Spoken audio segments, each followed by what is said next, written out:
হরে কৃষ্ণ সুধী ভক্তবৃন্দ, আজকে আমরা সমবেত হয়েছি। এই জগতে দু শ্রেণীর মানুষ আছে। একটা হচ্ছে স্থূল বুদ্ধি সম্পন্ন, আর হচ্ছে সূক্ষ্ম বুদ্ধি সম্পন্ন। যারা সূক্ষ্ম বুদ্ধি সম্পন্ন ব্যক্তি, তারা ভগবানের প্রেমময়ী সেবায় যুক্ত থাকে। যারা স্থূল বুদ্ধি ব্যক্তি, তারা জড়জগৎকে ভোগ করবার চেষ্টা করে। ভগবানের ভক্তগণ এই জড়জগতে ভোগ করে বটে, কিন্তু সেটা ভগবানের সেবা নিমিত্ত। তারাও খাদ্যবস্তু গ্রহণ করে, তারাও নিদ্রা যায়, তারাও জাগতিক মতো দেখতে হলেও বাস্তবে তাদের জীবনযাত্রাটা সাধারণ মানুষের থেকে অনেক উন্নত। তাই ভক্ত তারা সবসময় চেষ্টা করে কি করে এই মহাপ্রভুর বাণী প্রচার করা যায়। তারা দিনরাত কঠোর পরিশ্রম করে, মানুষও পরিশ্রম করে। তারা কি করে এই জড়জগতে স্ত্রী পুত্র পরিবারকে নিয়ে সুখী হওয়া যায়। আর একজন ভগবানের যারা ভক্ত, তারা চেষ্টা করে গুরু গৌরাঙ্গের সেবা করে তাদের বিধিবিধান করা। সকলে কিন্তু কর্ম করে। অনেকে মনে করেন ভক্তরা পঙ্গু বা ভক্তদের কোনো শুভ বুদ্ধি নেই বা ভক্তরা মূর্খ, কিন্তু শাস্ত্রে বলা হয়েছে অবজানন্তি মাং মূঢ়া। যারা মূঢ়, যারা মূর্খ, তারাই কৃষ্ণ ভাবনায় ভাবিত হতে পারে না। তাই শাস্ত্রের বর্ণনা অনুযায়ী যারা কৃষ্ণ ভক্তি লাভ করে তাদেরকে আমাদের অনেক উন্নত বুদ্ধিসম্পন্ন বলে মনে করা উচিত। ন্যায়শাস্ত্রে বর্ণনা করা হয়েছে যে অনেক মানুষ শিক্ষিত হতে পারে, ডাক্তার, ইঞ্জিনিয়ার, প্রফেসর বা বৈজ্ঞানিক হতে পারে, কিন্তু বাস্তবে যদি তার যদি কৃষ্ণ অনুশীলনে বা ভগবত ভক্তি অনুশীলনে তার যদি আগ্রহ বা সেই উপলব্ধি না করে, তাহলে ন্যায়শাস্ত্রে তাকে উচ্চশিক্ষিত পশু বলে বর্ণনা করা হয়েছে। তাই আমি কিন্তু কাউকে ব্যক্তিগতভাবে আক্রমণ করে বলছি না। ব্যক্তিগত কারোর প্রতি আমার কোনো রকমের বিদ্বেষ ভাব অবপন্ন নেই, কিন্তু সেখানে ন্যায়শাস্ত্রে যেটা বর্ণনা করা হয়েছে যে মনুষ্য শরীরটাকে গ্রহণ করার লক্ষ্য হচ্ছে আত্মলব্ধি করা, যেটা পশুর মধ্যে নেই। এই জগতে আমরা বিভিন্ন রোগের দ্বারা আক্রান্ত। একটা হচ্ছে দেহরোগ আর একটা হচ্ছে ভবরোগ। এই দেহরোগ থেকে মুক্ত হতে গেলে আমাদের বিভিন্ন মেডিকেল হসপিটালে গিয়ে দেহরোগের চিকিৎসা করতে হয়। কিন্তু এরপরে একটা ভবরোগ রয়েছে, যে ভবরোগের চিকিৎসা করবার জন্য আমাদের মঠ মন্দির যেতে হয়। তাই উদাহরণস্বরূপ যদি বলা যায়, মঠ মন্দির হচ্ছে পারমার্থিক হসপিটাল, আর ডাক্তার হচ্ছেন সাধুগুরু বৈষ্ণব, পথ্য হচ্ছে ভগবানের শ্রীকৃষ্ণের প্রসাদ, আর ঔষধ হচ্ছে ভগবানের অপ্রাকৃত হরির নাম।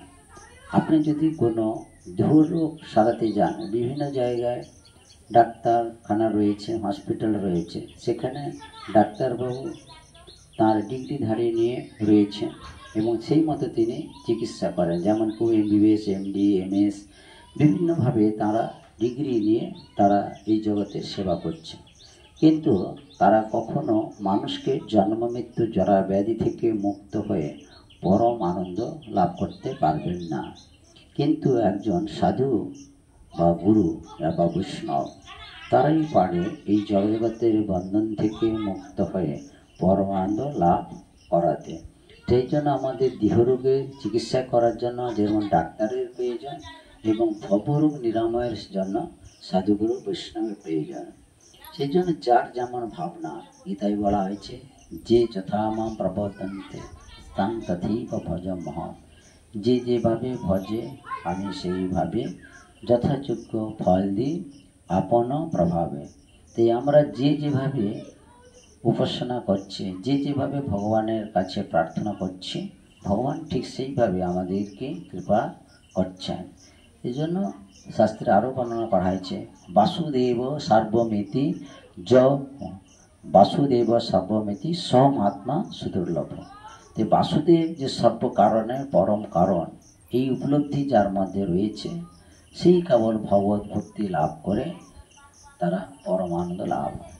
ঠিক সেই জন্য আমরা এই জগতে যখন অবস্থান করছি, আমাদের দেহরোগও হবে, ডাক্তার দেখাতে হবে, ট্রিটমেন্ট করতে হবে, কিন্তু তার সাথে সাথে পারমার্থিক যে ভগবত ভক্তি যে লাভ করা, এই সুযোগটাও আমাদের গ্রহণ করতে হবে। কারণ এই দেহটা হচ্ছে তপস্যার জন্য, এই দেহটা হচ্ছে সাধনার জন্য, এই দেহটা হচ্ছে ভগবানের সেবা করবার জন্য, এই দেহটা হচ্ছে পরোপকারের জন্য, এই দেহটা হচ্ছে সকলের মঙ্গলের জন্য। অনেকেই অনেক সেবা করে থাকেন, দেশের জন্য, সমাজের জন্য বিভিন্ন রকমের সেবা করেন, কিন্তু কিছুদিনের পরে মানুষের মধ্যে সেই আনন্দ অনুভব হয় না। কারণ হচ্ছে কি, প্রকৃত আনন্দ হচ্ছে ভগবানের সেবায়। এই জগতে যাকে যত কিছু আপনি অর্পণ করুন না কেন, কিছুদিনের পরে আপনি তার কাছ থেকে হয় আঘাত কিংবা দুঃখ আপনি পাবেন। কিন্তু কৃষ্ণকে যদি আপনি ভালোবাসেন, তাহলে কিন্তু ভগবান আপনাকে তার অধিক গুণ ফল প্রদান করবে।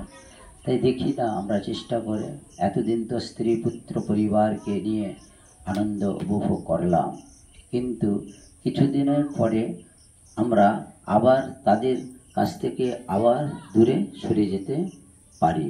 কিন্তু ভগবানকে যদি আমরা ভালোবাসি, তাহলে ভগবান আমাদের কাছ থেকে কখনো সরে যাবেন না।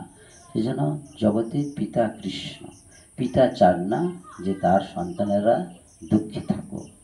তাই সকলের ভাবনা যদি ভগবভক্তি হয়, সকলের চিন্তা ভাবনা যদি কৃষ্ণমুখী হয়, তাহলে কি হবে, আমরা আনন্দ পাব। এই সর্বোপরি সবসময় আমি একটা কথাই বলে থাকি, যে যার ধর্মের প্রতি আপনারা যত্নবান হবেন এবং সেই নির্দেশ যদি আপনারা পালন করেন, তাহলে সকলেই কিন্তু আপনারা আনন্দ লাভ করবেন। হরে কৃষ্ণ কৃষ্ণ কৃষ্ণ হরে হরে, হরে রাম রাম রাম হরে হরে। জয় শিল প্রভুপাদ কি জয়। হরে কৃষ্ণ।